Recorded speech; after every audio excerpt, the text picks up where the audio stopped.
Have you ever wondered what your dreams mean? Join us in Dream School at thisjungianlife.com and find out. Jung wrote, "Dreams are a little hidden door in the innermost and most secret recesses of the soul." Dream School is a unique, self-paced online program you can start at any time that unlocks access to your inner world. Our 12-month program provides the support, knowledge, and guidance you need to reach within, decipher your personal dream code, and harness it to optimize your life. By enrolling, you'll join an affirming community of fellow travelers, each pursuing a unique quest. And it's fun. Join us on an adventure to wholeness and healing through understanding your dreams. Go to thisjungianlife.com and click on Dream School. You'll be taken to our secure checkout. Once you join, you'll get immediate access to our first 3 modules. You can get started right away. We look forward to seeing you there. Welcome to This Jungian Life. 3 good friends and Jungian analysts, Lisa Marciano, Deborah Stewart, and Joseph Lee, invite you to join them for an intimate and honest conversation that brings a psychological perspective to important issues of the day. I'm Lisa Marciano, and I'm a Jungian analyst in Philadelphia. I'm Joseph Lee, and I'm a Jungian analyst in Virginia Beach, Virginia. I'm Deborah Stewart, a Jungian analyst on Cape Cod.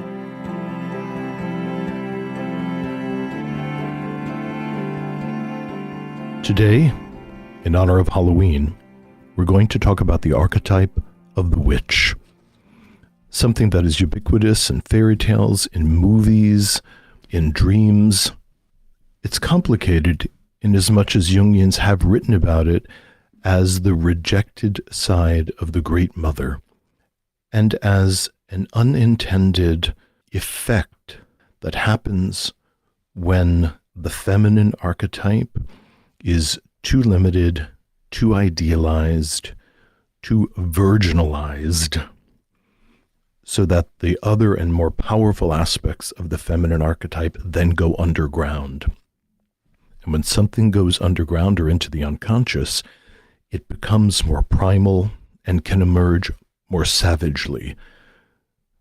So I'm moved to remember a line from the Broadway play Into the Woods, which to me sums up a modern version of the witch. And as she's singing her song, the witch says, "I'm not good.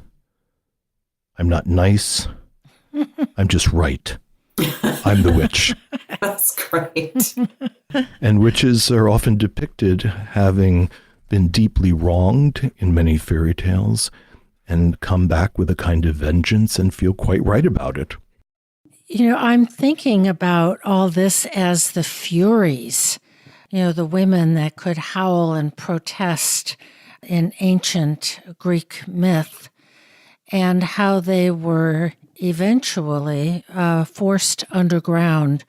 But the story starts with the Greeks going to war against the Trojans. It's sort of a multi-generational tale of dysfunctional family dynamics and trauma, and taking revenge. If Agamemnon kills his daughter to sacrifice so that the winds will enable his ships to sail to Troy. And when he gets back, after having been victorious, his wife, Clytemnestra, wants to avenge their daughter, so she kills her husband, at which point their son Orestes needs to avenge his father by killing his mother, and so it goes. And there's a famous trial of, was Orestes guilty of matricide or not, because he was avenging his father? And they had a trial, 12 jurors, and the verdict was split. And finally, Athena came to cast the tie-breaking vote, much as I think Kamala Harris has to do these days. And she voted that Orestes was not guilty of matricide because the patriarchal principle was superior. And in the meantime, of course, the Furies were there protesting Clytemnestra's murder and wanting Orestes to be found guilty. And Athena sent them underground. saying thank you for your service. It's been really very nice. And if we ever need you again, don't worry, we'll call on you. And I think this, in a way, really represents the mythological dynamic, a psychological dynamic of sending that kind of female-associated fury into the unconscious, of don't do that. Women's fury is not to be allowed, hysteria, powerful emotion. And that has become associated with the witch and witchiness, as we can see in multiple examples throughout history. I would like to just add a little additional information to the end of that story, because I think there's something that's a little more promising at the very, very end, that Athena does negotiate with the Eumenides so that they don't destroy the hero. And at first, of course, they're refusing. There's nothing Athena can say that can placate them.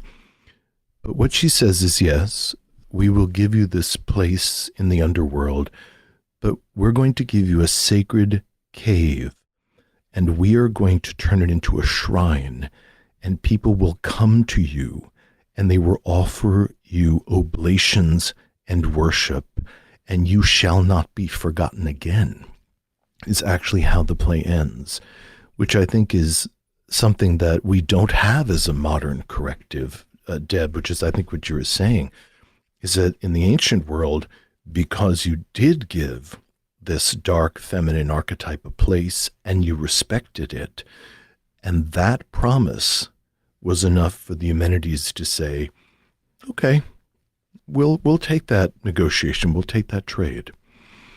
So I think, Deb, you're right, that had the Eumenides just been dismissed by the power of the Olympians, they would have remained much more dangerous. By given a place in the society and a promise, we don't know whether that promise was filled or not, by the way, but the promise that they're going to be respected, seen, and honored with sacrifices, that allows them to be in the collective without having to lead with that murderous rage. And might we not also consider that this kind of dynamic, this way of placating them or attempting to placate them, had its own downside of, we'll give you a nice place to live, and a couple times a year people will come by with some nice offerings for you, but please go away and shut up. And that female power, female agency, female anger, is one of those things that's associated, with witches, of casting spells and having this kind of infuriated power, and that has been demonized throughout the ages and attached more to women than men, despite the fact that it's been men throughout the ages who go to war predominantly. And I would say that another piece to consider is we have to be so disciplined to not confuse the levels, that the Eumenides being banished to a cave does not mean that women have been banished to caves, or that all women want to murder men. But when it goes into the unconscious, it can then be projected upon women or particular women in one's lives. Mm-hmm. And then a biological woman can be invested with a murderous potential, yes, which doesn't belong to her. That is actually not fair. So a woman who has a hot temper shouldn't be cast as a murderous Eumenides and consequently treated like that. I mean, that's where the muddiness becomes dangerous and unfair. And I do want to say, I think, Joseph, thank you for clarifying that. I think that we're going to have to try to really be careful about that in this discussion a little bit. But, in terms of what gets projected on women, there is something to that argument. And I say this somewhat reluctantly because I think there is a big part of me that didn't want to cop to this. But when I've looked at it more carefully, I have to say I think there's something to it. That powerful women often draw really negative projections more so than powerful men. And if you look at the way, for example, Hillary Clinton was treated in the media. It's like, yeah, well, there's something going on here. And I spend too much time on Twitter, unfortunately. And I can tell you that, women on Twitter will say things and just get attacked or banished. And men will say the same things and they won't quite get the same treatment. And I've just seen it too many times to feel like it's coincidence. So it's really interesting about what's happening. And I do think it's being kind of driven by this archetypal reality that undergirds things. I think a lot about a kind of taproot that goes from our consciousness right down through the personal unconscious and dips way down into sort of this collective place. It is important, as you said, to keep track of what the levels are, but that taproot that goes way down can be projected onto a woman because we can access the collective unconscious in ourselves very easily and attach it to a public figure or, to somebody that we know, especially if there is strong affect, strong emotion, a woman's anger, I think gets attached and awakes that vision of the Furies very easily. And women then get demonized for their over-emotionality, hysteria, and general witchiness. So let's just talk a little bit more about the archetype. Maybe we can kind of lift up some qualities that are associated with it. One of the first things that comes up for me is that the witch is often an image of the negative aspect of the mother archetype. And Erich Neumann makes this point in his essay, Fear of the Feminine, that the mother is so prominent, so important for the infant. The mother is really the infant's whole world, and his survival depends absolutely on her. And in that sense, it's really kind of an archetypal position that she is placed in terms of the psyche of the infant. And any failing on the part of the mother, whether, because of circumstances or she has her own stuff, this is what Neumann says, is it's very threatening to the infant to feel like mother may not be this safe, beatific presence. And so it can sort of flip into its opposite and become this destructive, malevolent image. So if the psyche is functioning in a very primal, infantile way, anything that frustrates the individual can turn into an object of rage. And this is true whether you have a male or a female child. So when a child's instincts are volcanically rumbling through their little bodies and nervous systems, they're in great distress because they can't meet their own needs. When the primary caregiver does meet those needs, there's this tremendous sense of positive association. When the primary caregiver frustrates those needs, there's this volcanic rage that happens in the child. So one could say that the good breast and the bad breast, the good caregiver or the bad caregiver is dependent upon frustration or meeting needs. So I can understand that. And what we believe is that in infants, toddlers, really young children, that maternal image really is split. It takes quite a while to realize that, oh my gosh, mom is just a person like me. And she has her ups and downs just like me.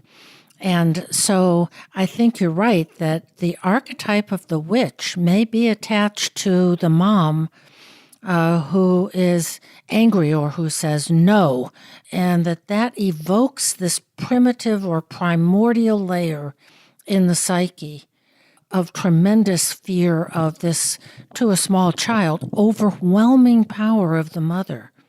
I think for Jung and the early Jungians, that process of splitting was happening both in the individual, in terms of how the child navigates seeing the mother or the primary caregiver as a whole being, and something that's also happening in the collective.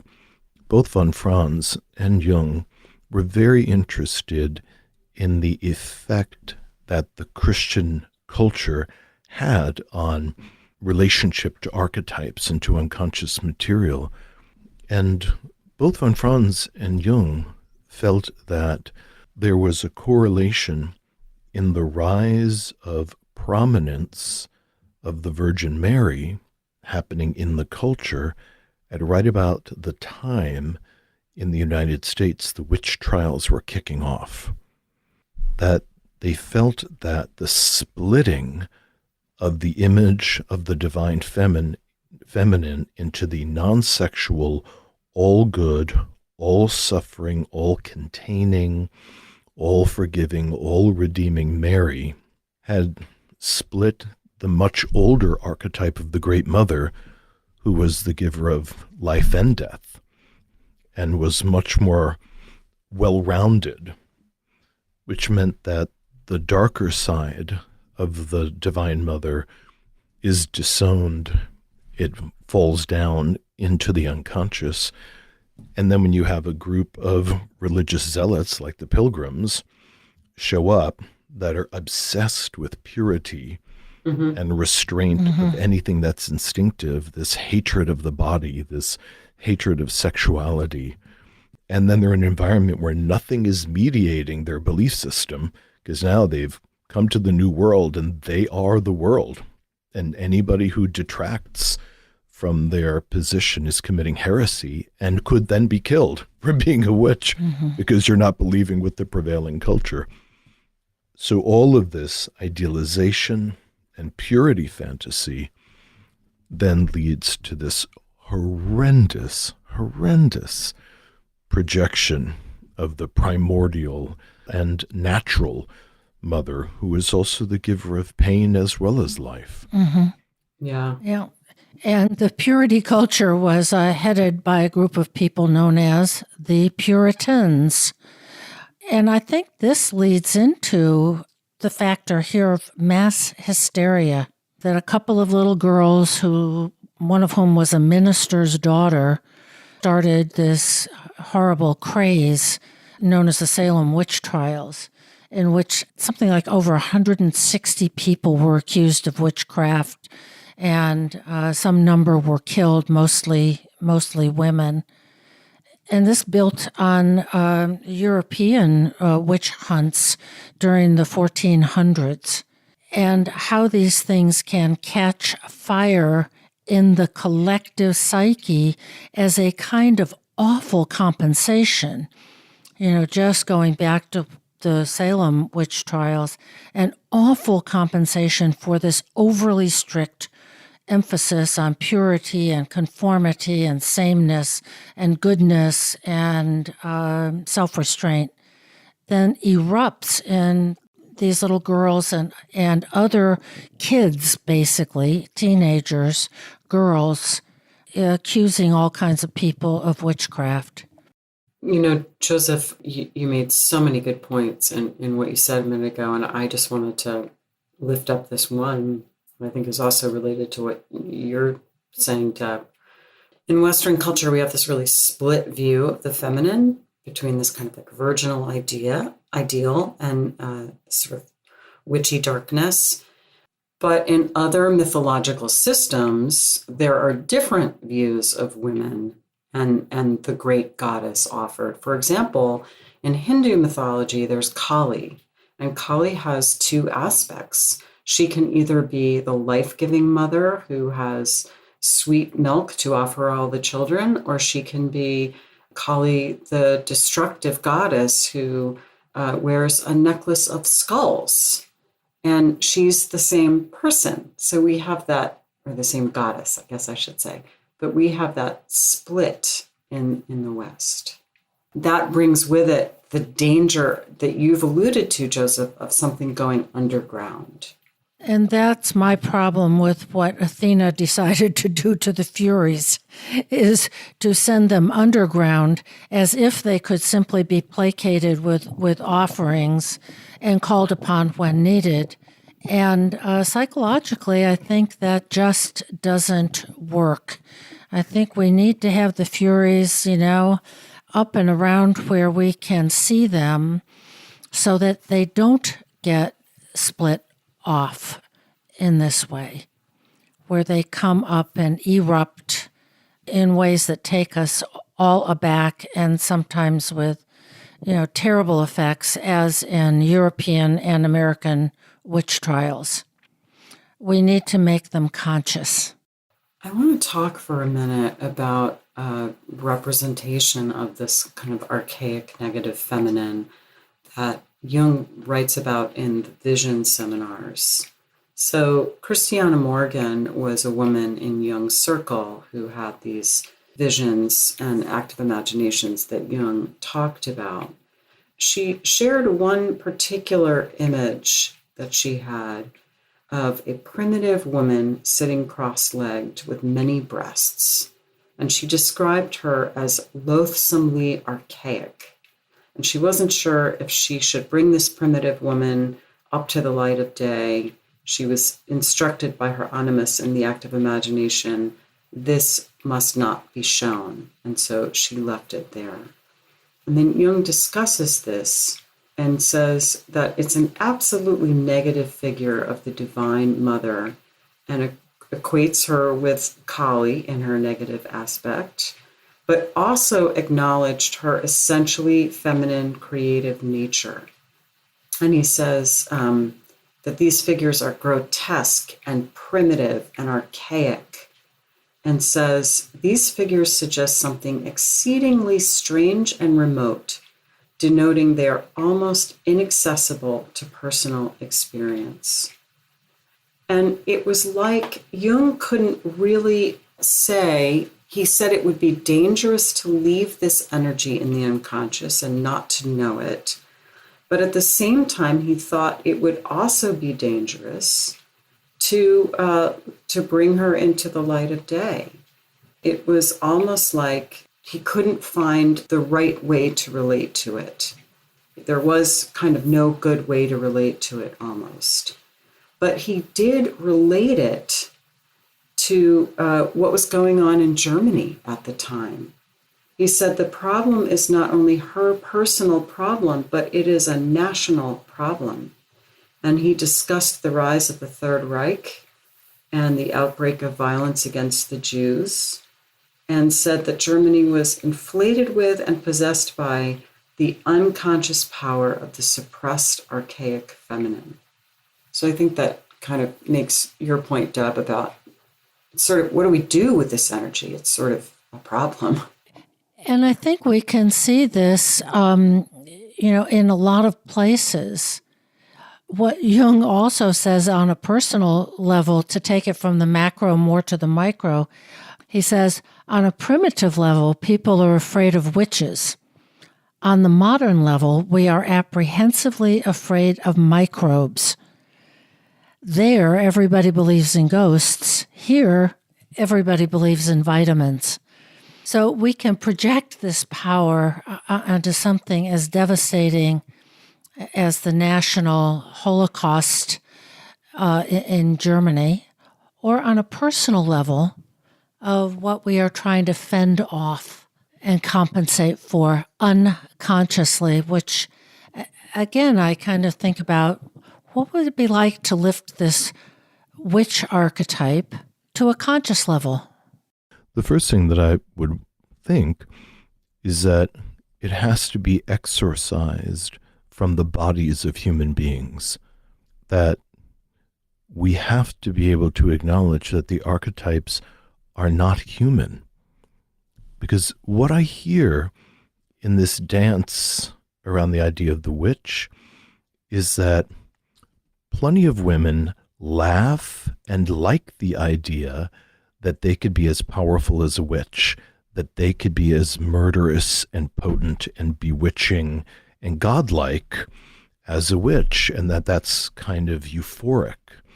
And this brings me to that wonderful television series, Bewitched, where everybody loves Endora, who's this amoral goddess.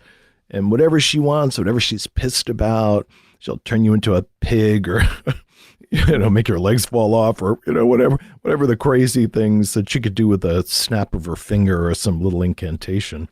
But she's wildly, wildly dangerous.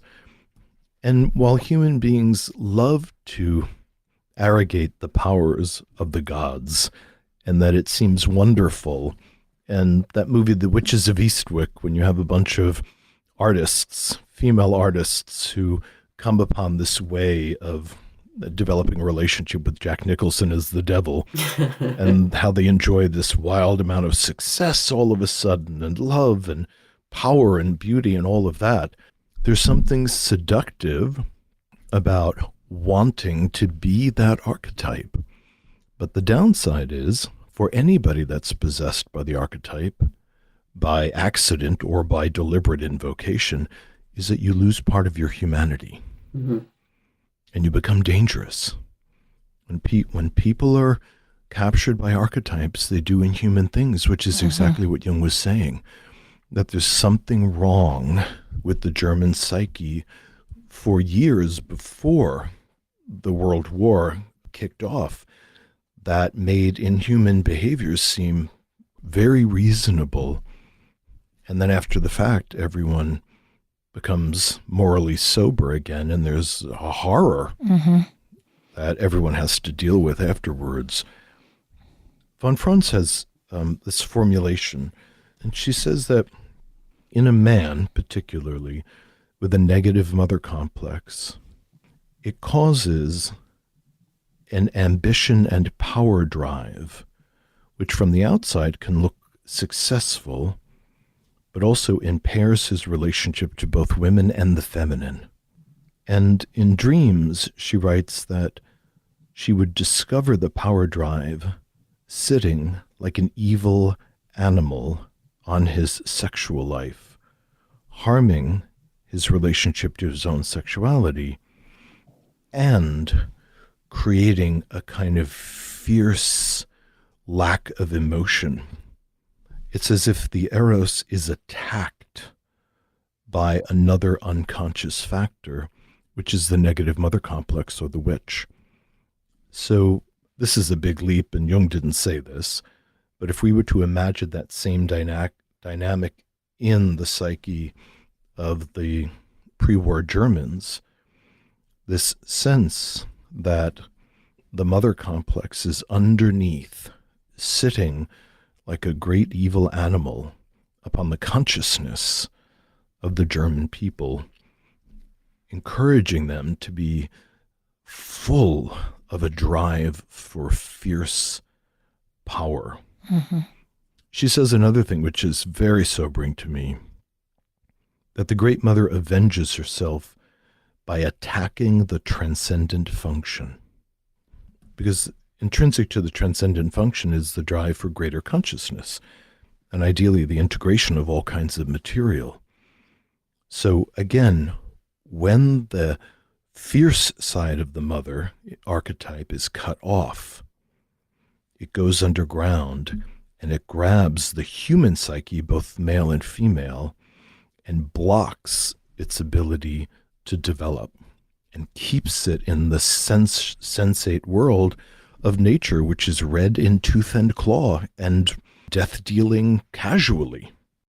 What you're pointing to or lifting up again from a different angle, Joseph, is the influence of social disruption, socially difficult, historically difficult times on the psyche. That what Jung says is the collective unconscious of what took place in Germany or in Salem, Massachusetts. It remains profoundly unconscious so long as everything is going well, but rises to the surface when some fatality befalls the conscious mind. So in times of social unrest or social uncertainty, social stress, that's when these things bubble right up to the surface And this archetype that we're relating to the negative mother, hence the witch, pops up in modern guise as animosity toward a different population or a particular public figure. But it finds new ways in which to sort of clothe itself in today's world, but it's still there.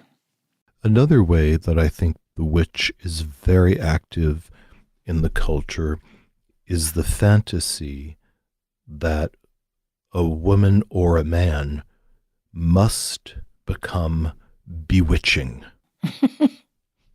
and if we look at it from this lens, and there's a lot of sensitivity about young women and teenage girls having to approximate this Circe-like power of bewitchment that just brings men to their knees, and that their bodies have to look a certain way, and they have to dress a certain way, and they have to deport themselves in a certain way. And it's a very tight Procrustean bed that, of course, nobody can fit in because it's an archetype and it's not a human being.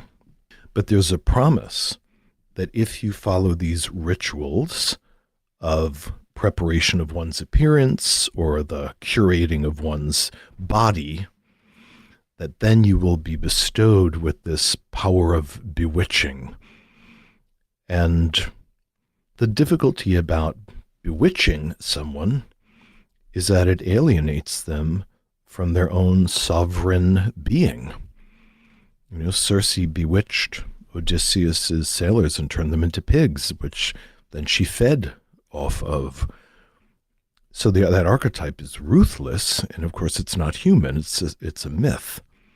But once we become drunk with the promise of the witch, is that if you were to follow the path of the witch, all of this power over will be granted. And then I think young people can find themselves sorely disappointed and betrayed after working so hard to be bewitching and maybe not having as much as they thought they had been promised. Speaking of the search for beauty and being bewitching, and that great TV show, which I used to love, Bewitched, although some images of witches are of women who are young and attractive and seductive, mostly witches are old women. What about that? I mean, when we think about the archetypes, there is an archetype of the wise old man, the Senex. There is an archetype of the wise old woman, but she kind of blends pretty easily into something that's witch-like. I remember when I was working on the drafts of my book, I had like one of those grammar checkers, and I would use the phrase the old woman a lot. And my grammar checker would catch it as something that might be a potentially offensive phrase and suggest that I change it. And I thought, hell no, But so what is that? Why do we feel so ambivalently in this culture about old women? Words like hag and crone. I have an interesting etymology piece around this, which I think is a little sanitized, but the etymology of the word witch comes from the German hexe. I apologize for mutilating these pronunciations, which actually means fence. And the word hag also means fence. And so witches were fence riders. Ah. And so, of course, that's something we don't associate it with it now, but they are creatures that live on the border between two things. Mm-hmm. And we could imagine that they also exist on this border between the human and the divine, or the human and the demonic, the conscious and the unconscious.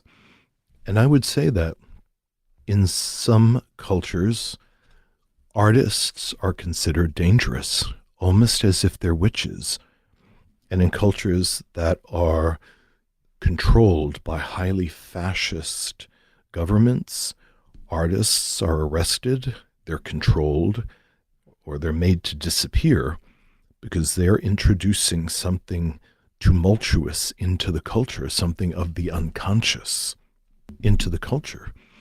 So one of the ways that oppressive governments control the witches is making sure that they control everything that comes into the public media, to make sure that unconscious, chaotic, quote unquote, material is not permitted, and everything has to be state sanctioned. Mm-hmm. So modern witches can be artists, they can be writers, they can be poets, anything that stirs the soul in a way that honors the unconscious, which challenges the status quo and makes them dangerous. They are the fence-riding people of the world, as well as analysts. By the way, that we too are the fence-riding hags of the analytic world. And by the way, Jungian analysts often evoke a kind of anxious regard among our peers. How many of us have been at a dinner party and someone says, "What do you do?"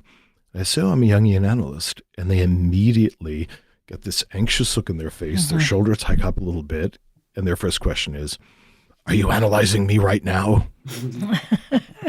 Like giving a psychic reading or something. I'm like penetrating your thoughts, Well, and of course, like you're a witch. Dream interpretation was a forbidden art that was practiced by witches. Yes. But I like that image so much, Joseph, of the fence riding, being able to navigate and negotiate that border between conscious and unconscious, of going to the dark places of, dream interpretation, there is something really kind of unsettling, of artistic spirits and images and stories. That stuff is powerful too. And, what used to be the power of witches to evoke, the night and the moon and the spirits of the dark and storm spirits and have the power of prophecy and so on, those are all images of the unconscious, and being willing to acknowledge it and receive something from it and maybe have some power over it as well. That does evoke fear, and certainly evoked fear in church authorities, and certainly amongst the Puritan governing bodies. We want to retreat to the realm of the rational and law and order, and it just ain't so. That other stuff is there whether we like it or don't like it. It simply is. And interestingly, that same battle between the known and the unknown, the bright logos confidence, is happening right now in climate change. As this information about climate change is coming forward, people are basically claiming, "Oh, that's witchcraft. That's nonsense. What is that, magical thinking of some kind?" Because it deposes the power of the human ego and its ability to just whistle in the dark in order to keep itself safe, and forces it to have to accommodate this irrational world of nature, which cannot be fully controlled and cannot be fully explained. And so we want things that we can't explain or control to kind of disappear, to not be true. I like that you just made the connection with nature. And I think that witches are often in mythology and fairy tales related to nature, and in some ways can be seen as kind of nature goddesses. That is certainly true of the Russian witch, who is a favorite of mine, Baba Yaga. She lives off on her own. She doesn't live with the rest of society. She lives deep in the forest in a hut that stands on chicken legs and is surrounded by a fence made of human bones and human skulls. And she is in control of 3 riders who herald the morning, the noon, and the night. And they're respectively white riders dressed in white on white horses, dressed in red on a red horse, or dressed in black on a black horse. And so she is the goddess of the morning and the evening. She's also the goddess of death, as we can tell from all of those skulls. Witches in our popular imagination tend to be marginal figures. And yet when you trace their roots back mythologically, they really are sort of degraded great nature goddesses. I think that that's absolutely true, and part of the enormous cultural shift in the ancient world from a pantheon of gods and goddesses, which provided images for all kinds of nuanced aspects of the collective unconscious, being brought all together into one single image of the divine, which in the Abrahamic religions was male, banishing all of the gods and goddesses who didn't fit that one image of the divine into the unconscious. And as Jung famously said, they return to us as symptoms. Meaning that when we don't have images for these incredibly powerful transpersonal forces, they act upon us in their most primitive dimensions, and they show up as addiction. And some analysts even feel they show up as organic illnesses. The body doesn't act right. So the incredible movement towards environmental illnesses, that the body won't adapt to the environment, all kinds of gastrointestinal things and breathing difficulties and skin disorders, which are the functional disorders of the body. They're not brought on necessarily by a pathogen, but that the body isn't acting right anymore. And as analysts, I think we've seen for quite a long time that these rejected archetypal forces affect body functioning as well as mental functioning. I'm thinking back to the mention of, climate change and as the macro, and then Joseph, what you were talking about as the micro, which is basically autoimmune stuff, not caused by a pathogen, but environmental factors, at least in part. And that these are all various emanations of the great nature goddess. And that when the nature goddess is not respected, when she is ignored, not attended to, and not acknowledged in lived ways, she seeks her vengeance. And how this has been imaged throughout, all kinds of cultures down through the corridors of time as, specific human people who seek vengeance for having been wronged, such as Medea. And Joseph, I'll toss that ball to you. Well, I think Medea is a figure in ancient Greek literature who is a powerful, wise, and magical woman whose ancestry descends from the gods themselves. And that in her story, which is told different ways throughout both the Greek mythology and theater, is that she is abandoned. She's wooed, she's wed, she bears children, and then Jason leaves and marries another woman. And this incredible suffering, betrayal, pain, overwhelm possesses Medea's character, and depending on the various versions of it, she poisons various men, she kills her own children, turns them into some food and starts serving them. She's flying through the air on these dragon-drawn chariots, and she is an unstoppable figure of destruction and retribution and suffering. And she was a sorceress. She was already a sorceress. She was already a because sorceress. she helped Jason achieve get the his fleece. goals. Yeah. Yep. Yeah. So the injured feminine retaliates Hell hath no fury. like a woman scorned. And female power, I think in all of its forms of the old wise women or widows, living in the forest with herbal medicine, that was to be feared and attacked.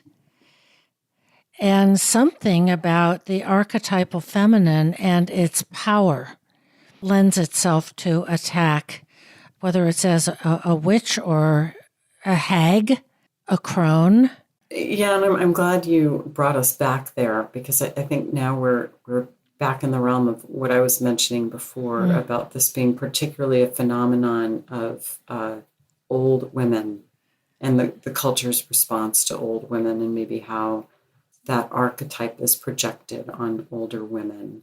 And we do have words like hag and crone that are relatively synonymous with witch. And I'm thinking about this new phenomenon of Karens, which, I believe is more of a kind of middle-aged woman, but it's usually a Karen is a middle-aged white woman who's behaving inappropriately and is made the butt of jokes on social media. And of course, it's become kind of a slur to refer to a woman as a Karen. Which, gets my back up a little bit, because I think it's ageist, frankly. But it does make me wonder if the Karen isn't a sort of a very new version of the witch, a hysterical, angry woman who can be dismissed. So relative to our formulation that some archetypal energy has been banished, and then it kind of leaks up in various ways in the culture, what does the mythologic Karen need? Much like the Eumenides. What is she requiring in order to come forward in her benevolent form? What do you guys think? What comes up for me is something needs to be heard. Something needs to have a voice. Something's being kind of silenced and shut down. And I think analytically, what can be very confusing is the thing that we rage about may not actually be the thing that's causing us pain, which can be so confusing. And we deal with that with our clients all the time. And I remember that in my own analysis, coming in storming about XYZ. And then weeks and weeks later, it's like, oh my God, that had nothing to do with the thing I was storming about, but I wasn't suffering. There was something I was really struggling with. So sometimes the complaint doesn't give us the information we need. So it goes to a kind of primordial feeling that we pick up, in some of these videos about people being called Karens, for example. And I like what you said, Lisa, that it needs to be heard. It needs to be witnessed. It's a cry for some kind of admission into the relational field, whether it's at a grocery store or Central Park or a number of places, of I hear your distress. You are distressed about something. Instead of kind of going to war with it. Yeah, and I think that the legitimate complaint about the so-called Karen videos is that there's a shrillness to it. Yeah. And I think psychologically that shrillness often comes about as a result of people feeling silenced or sidelined. And so as you were saying, the answer is a deep, deep listening to what's underground. So the surface complaint could be, I don't know, you're misusing your parking spot and you're constantly parking in my spot and I'm sick and tired of it here at the condo. Not to minimize people's angers, but just as a ubiquitous example. And yes, that's true. And that person has a right to the sovereignty of their own property. But the volcanic rage underneath that has a much deeper story about being devalued and dismissed and being walked all over or being invisible, that thematically it's more profound than the actual symptom or the complaint, I think, right in the moment. Yeah, and I want to just push into that a little bit, because it's possible that middle-aged white women are getting more rageful these days, and that's actually a real phenomenon. But I guess I've been assuming that it's been more of this process of the archetype that we've been talking about, this witchy energy getting projected onto women. And of course, it sort of takes on its own form with, ubiquitous videos and social media. But that it's just another sort of emergence of this. It's another manifestation of this archetype kind of poking its head out at the collective unconscious and just kind of landing here, rather than a real, genuine cultural shift. Mm-hmm. Mm-hmm.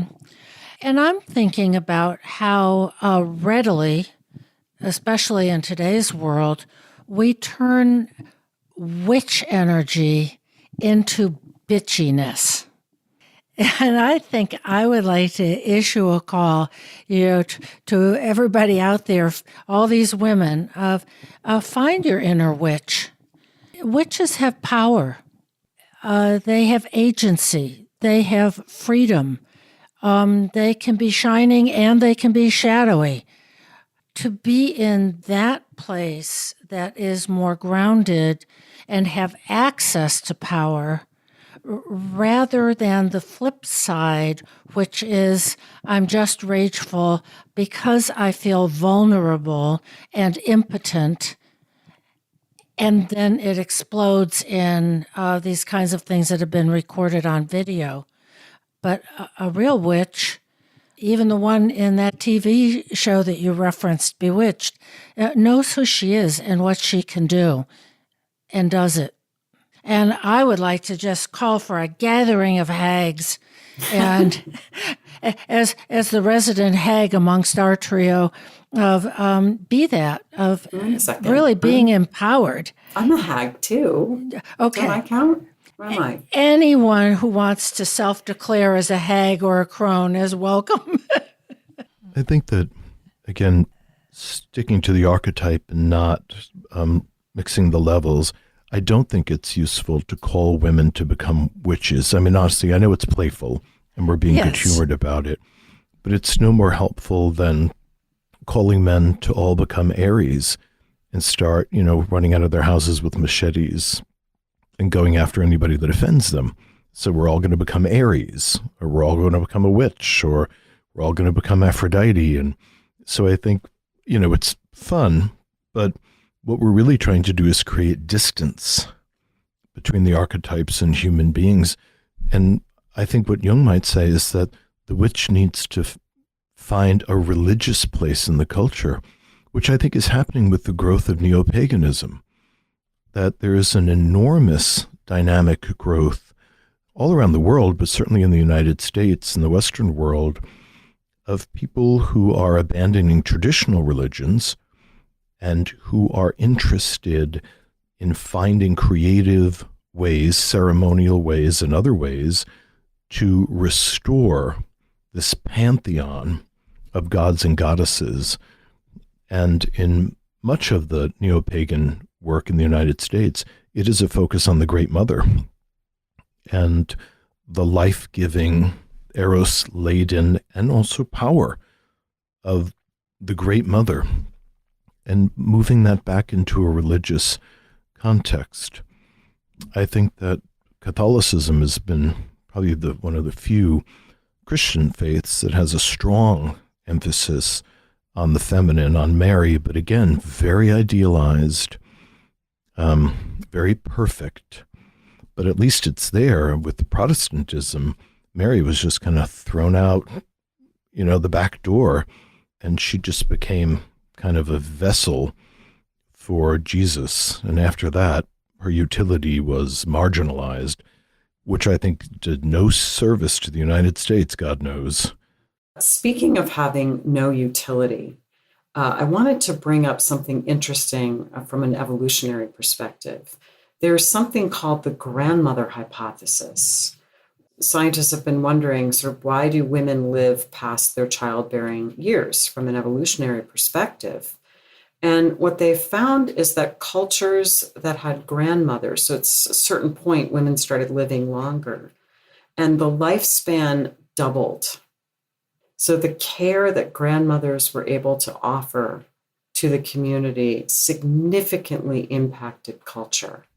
And interestingly, this is also true among killer whales.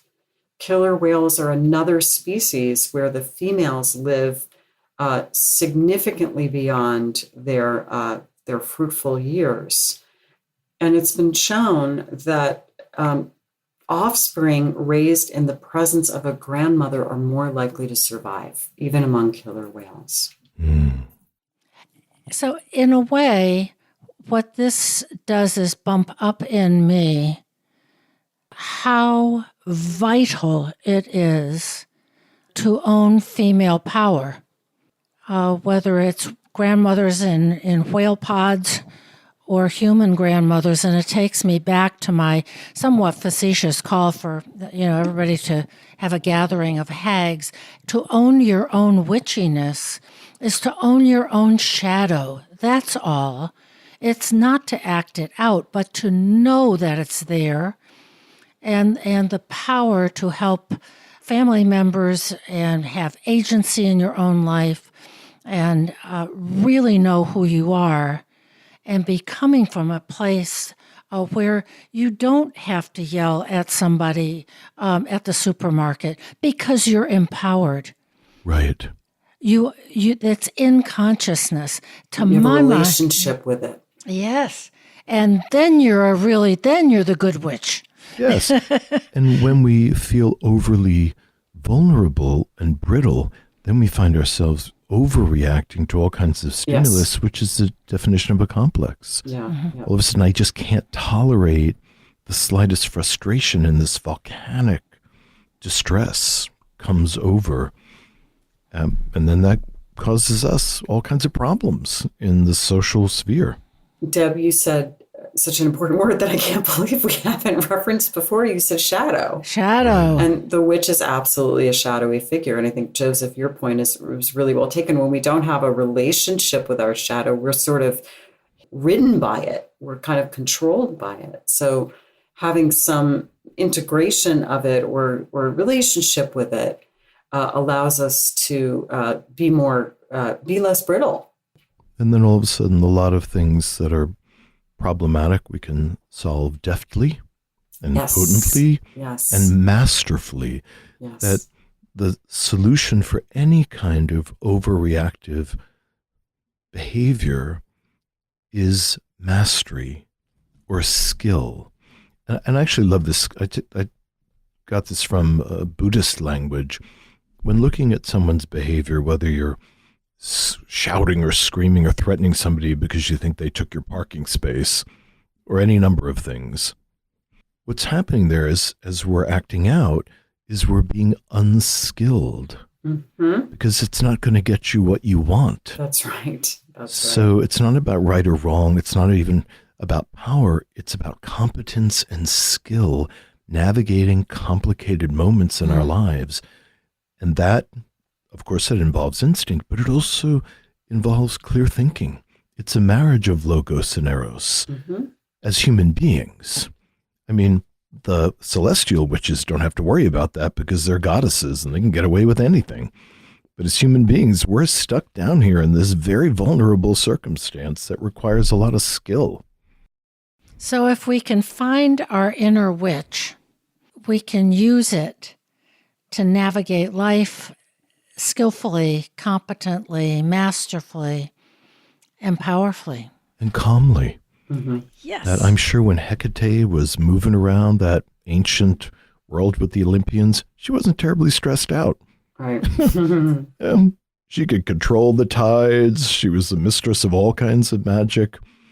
You know, when you when you're in touch with your power, whether it's transpersonal or social or any other dimension, you can move around without getting too hot under the collar, because you feel that you can handle things. Yes. And actually, I think in some sense that's one of the ways that I see the goal of analysis, is to help people get to exactly that place. Another value of the witch I just wanted to toss out is that witches, in terms of the lists of fairy tale witches are often man-eating, slovenly, hypersexual. They wear disguises. They often have a pact with the devil because that's where their power comes from. They promote heresy, religious heresy, and they practice harmful magic, and they often fly or become animals, and they're orgiastic, which also is clearly referencing back this pre-Christian pagan system, which the church is then, of course, demonizing, and it's showing up in the culture. But the thing I wanted to pick up on was magic.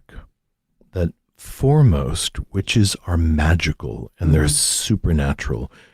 And we could and should do an episode on magic because it's so interesting. Not stage magic, but the whole pseudo-religious world of magic. And central to magical practice is focus and intentionality.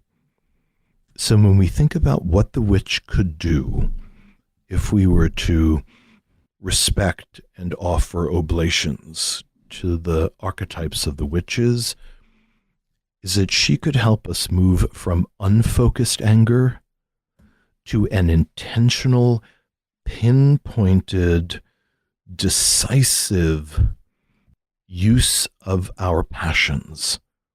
So magical rituals, there's all these elements, and maybe it's words and music and incense and sacred libations and all of these things, but they're all going to a defined intention, that this is a magical spell to make this happen.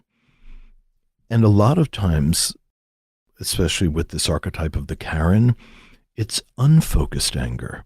It's just it's a cloud of storm. And I don't think witches walk around in clouds of storms. I think they get insulted or they're threatened, and then they go back into the woods. They have a very meticulous magical process that's going to create a very specific results. Like, the swineherder is going to get the pox, and that's going to solve my problems because the swineherd has been like harassing me for weeks now. But it's really intentional. And I think that's a gift. Yeah. Witches know exactly what they want. Exactly. So before we switch to dream, I have a question for you guys. Who are some of your favorite witches? Well, Endora, for me, as I said, I just loved Endora. She was the mother-in-law, right? She was the mother and the mother-in-law in Bewitched. Just fantastic.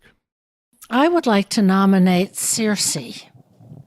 She was in Greek myth, and she owned her own island. A Greek island, no less. A Greek island.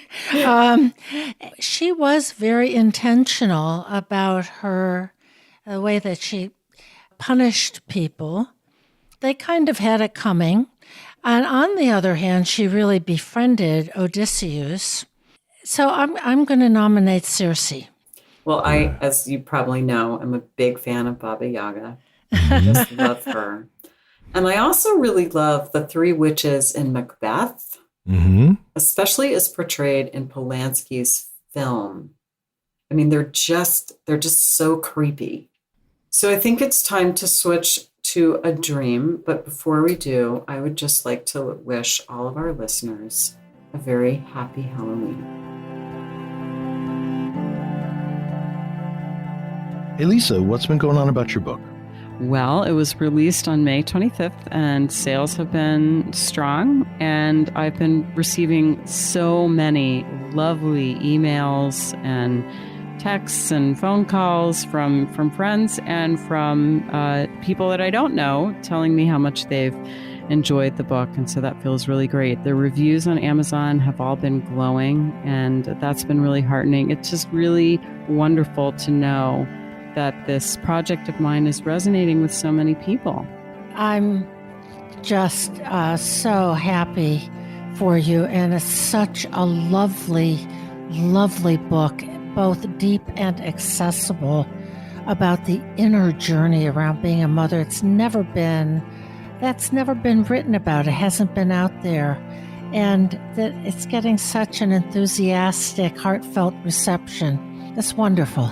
Yeah, I would love it if listeners who've read the book could write a review on Amazon, because although there are many wonderful ones there, more is always better. So thanks in advance for that. You've really incarnated something that was in the ethers, but needed to be pulled down, needed to be shaped in words, and needed to be made accessible. And proof in the pudding is that it's beginning to have a kind of life of its own in the collective.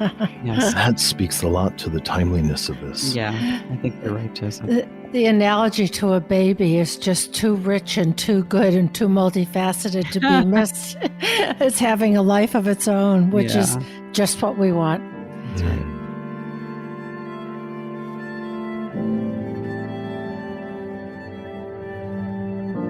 Our dreamer today is a 24-year-old male who works in retail and is also a student. And here is his dream. My family has rented a house in an affluent area of my city for a celebration. I borrow my dad's keys afterward to get something out of the car before planning to return quickly to the house.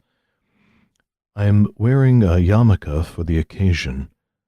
On my way back, I step onto a concrete block overlooking an SUV with an alarm going off. Despite there being a man in the car, a plainclothes policeman approaches me to say I'm being taken in for questioning because the car was stolen.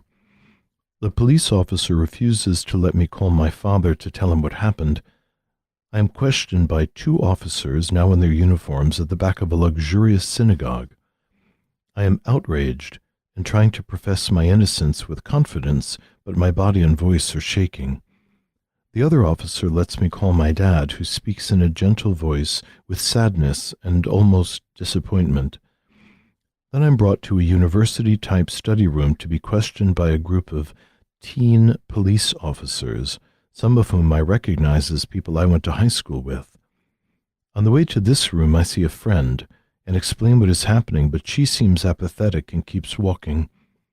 In the room, the teen police group is being irreverent and making jokes and creating distractions, looking at their phones, playing games, not listening to my expressions of anger and fear.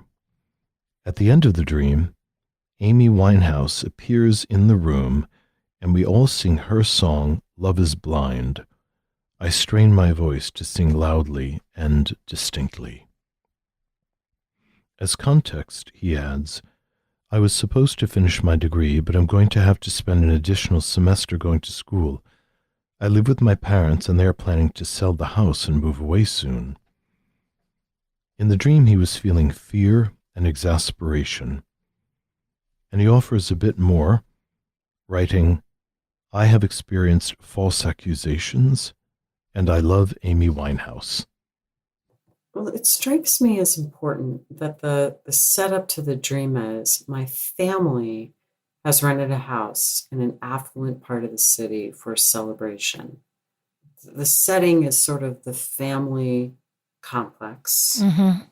And the context is sort of affluence and celebration, which really contrasts with everything else that comes after. I agree with of absolutely all that. And it's an affluent area. It's the family. There's a celebration. It's his father's car. He is participating in a religious or religiously flavored kind of celebration, wearing a yarmulke. So when he's in the family complex, and a cultural, religious kind of overtone implied here, and it's even his father's car, then he loses power. Then the collective comes along, the plainclothes policemen and other policemen come along and take him in. The father complex doesn't really support him. His father speaks in a gentle voice with sadness and almost disappointment. So I think this is about his own individual power and autonomy somehow being under the sway of all kinds of cultural forces, the forces represented by policemen, of those collective kinds of law and order forces, family forces, his cultural religious context, and his feeling really powerless until the end of the dream. Enter Amy Winehouse, who is a real, sort of rock star, renegade, troubled person, but a very powerful artist. And they sing her song, Love is Blind. And you guys will have to help me there because I'm not familiar with the song other than what's implied by the title. Well, it's a song about infidelity, that Amy Winehouse takes on the character of a girl who's slept with somebody else, and she's explaining it to her boyfriends, providing a lot of excuses. Well, he did just look like you, so it was kind of like I was with you, and it's over. And, all these kind of very painful reasons why she cheated with this other fellow, and she seems to be explaining it to her boyfriend. So it is interesting that in the end, it's really is a song about betrayal and infidelity and kind of lame excuses. Deb, I like what you've done with it. And I will say that when I've worked with young men in my practice around this age, there are often lots of dreams about this experience of being kind of relatively impotent in relationship to the culture and the father. And it is exactly at this age, kind of early 20s, when a young man is being asked to step into adulthood and come to terms with his relationship with both the personal father and the cultural father, and sort of take hold of his own masculine potency and power. It's difficult. It's a difficult passage for young men. And, something that we could perhaps even do an episode on at some point. But it seems like, we know from the context that it seems like this dreamer may be himself disappointed that he hasn't finished college yet. I'm not sure exactly how to understand that, but, he's supposed to have finished, but he has to stay. So there may be kind of deep feelings of inadequacy, perhaps. And that is supported by what he says in the context.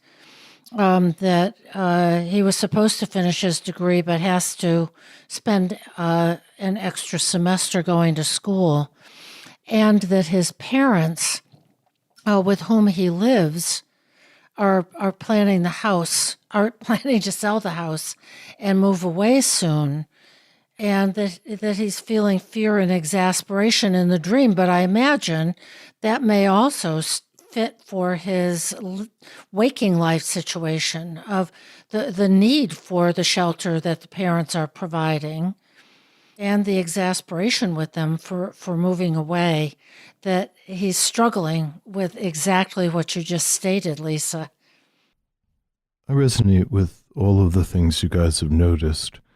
I find myself focusing, though, on the role of the scapegoat. And he says in the context that he himself have experienced false accusations, that he has been slandered. And the dream is about these false accusations. He's professing his innocence, he's outraged, he's just in the proximity of something that has gone wrong, and he's being mislabeled as the villain. So there's something about the helplessness around being scapegoated, and how that violation of his own sense of reality is part of his feeling of being stymied and trapped. That when we feel chronically scapegoated, we have this sense that nothing around us can support us reliably, and that there is an atmosphere that really is coming out of our own unconscious mind, by the way, an atmosphere that the world is turned against us. And we're left just as the anima figure is in the end of the dream, apathetic. People who are chronically scapegoated for whatever reason, they fall into a kind of apathy that sounds like, it doesn't matter. It doesn't matter that I go back to school. It just doesn't matter. It doesn't matter if anybody likes me. It doesn't matter I'm living with my parents. It just doesn't matter. Nothing matters. And that cutting off of ambition and dynamism, which is so important for all of us, but certainly when we're right at the beginning of carving out a career, can trap us in a really difficult place that Robert Bly called eating ashes. That there's nothing you can do. You're sitting at home, you're kind of huddled near the fireplace and just rolling around in one's distress. This kind of resentment. Could be resentment. And for Robert Bly in Iron John, he says that it's actually a normal stage. That young men return home after whatever their adventure is, and they go through a kind of transitional depression. Mm-hmm. As they're trying to formulate who they're going to be in the community now that they have returned. There's also a religious component here that I would want to talk to him about, that he's wearing his yarmulke for the occasion, so we might imagine that it's something to do with a religious occasion, and that he is questioned in the back of a luxurious synagogue. So something is moving around in his psyche about the power and authority that's held in the religious organizations that he takes part of, that the unconscious is also trying to make sense of, find a place with. The father also is not terribly helpful in the dream.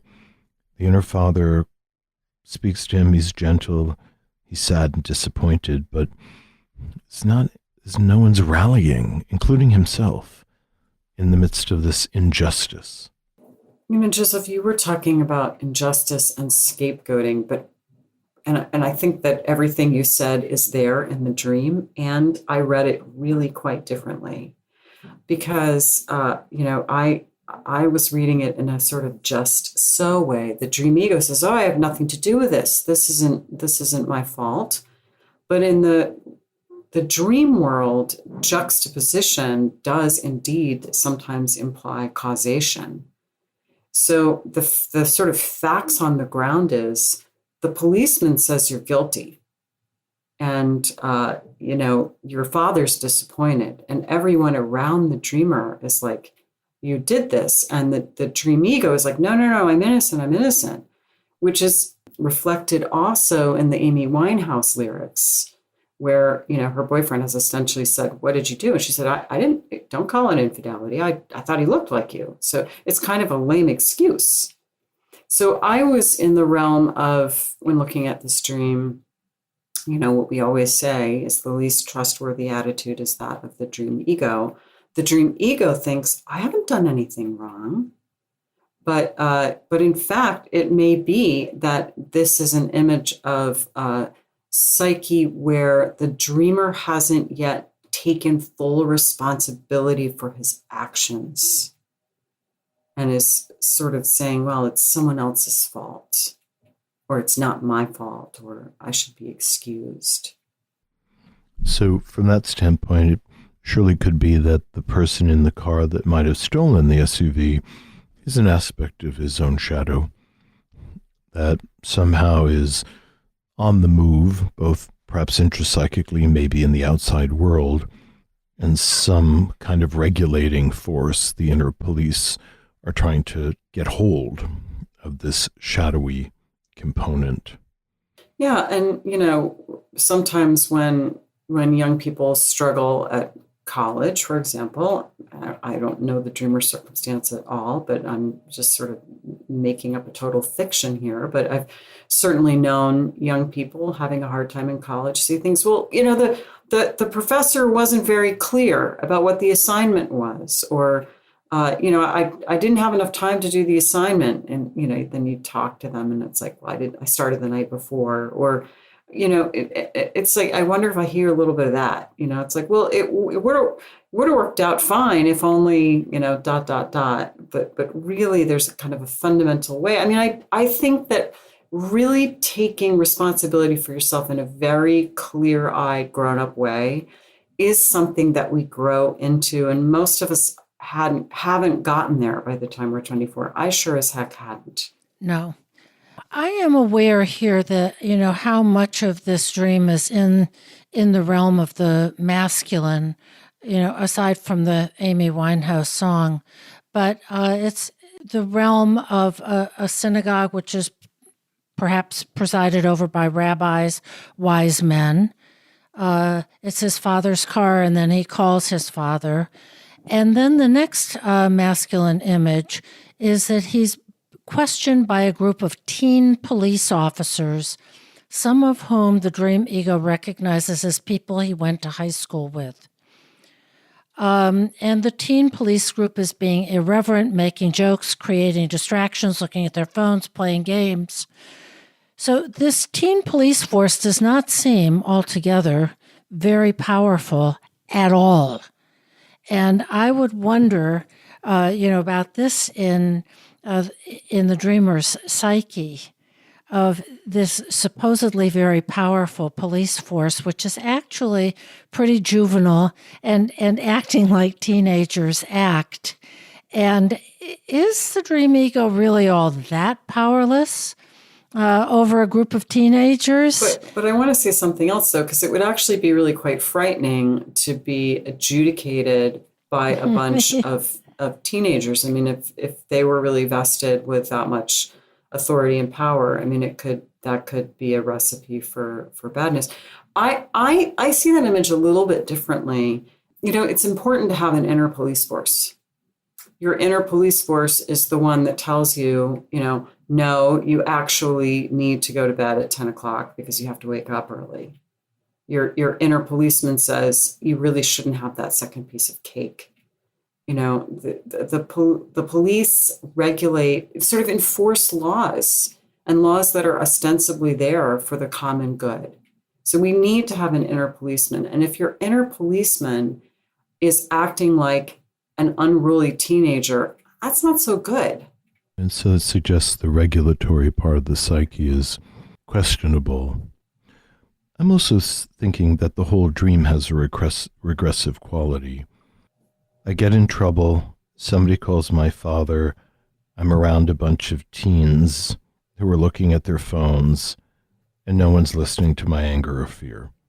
Mm-hmm. I mean, that's something that's happened to any of us in junior high school and high school, getting in trouble and having your dad called. So the dream is also, I think, pushing down into some kind of unresolved life experience. And what I would do is be working a lot with his associations around not listening to my expressions of anger and fear. So I would be spending a lot of time around what makes you angry, what makes you frightened, what do you feel has not been heard around that part of yourself, and whether or not it's fully accurate or takes full responsibility for shadow is secondary to this cry that the ego's not being heard. What I want to go back to is what you've said, Lisa, about certainly we need an inner sort of regulatory policing agency, but that I think that there's a lot here about developing one's own authority here, of not having to call your inner father or be governed by teenage police or feel so impotent, and that this is absolutely a task of young adulthood. And I think the dream is just lifting this up of where is your authority? Where are your inner police? Where's your inner ego, your inner decision maker? Your inner rabbi. Your inner father, of that, all of these things, of where's your power? And I think that's really well said. I think that is a developmental place for young men, is finding that on the inside. And the women. The streamer is very appropriate. I just think it looks different in men and women. I really do. And this streamer, it seems to me, is it's a very developmentally appropriate place. You've been listening to This Jungian Life. From our website, thisjungianlife.com, you can follow us on Twitter, like us on Facebook, help us produce future episodes by funding us through Patreon, and submit your dreams for possible interpretation on another episode. We'd like to thank our listener who shared a dream for today's show and hope you'll let us know what topics you'd enjoy hearing more about. Until next time, keep living this Jungian life.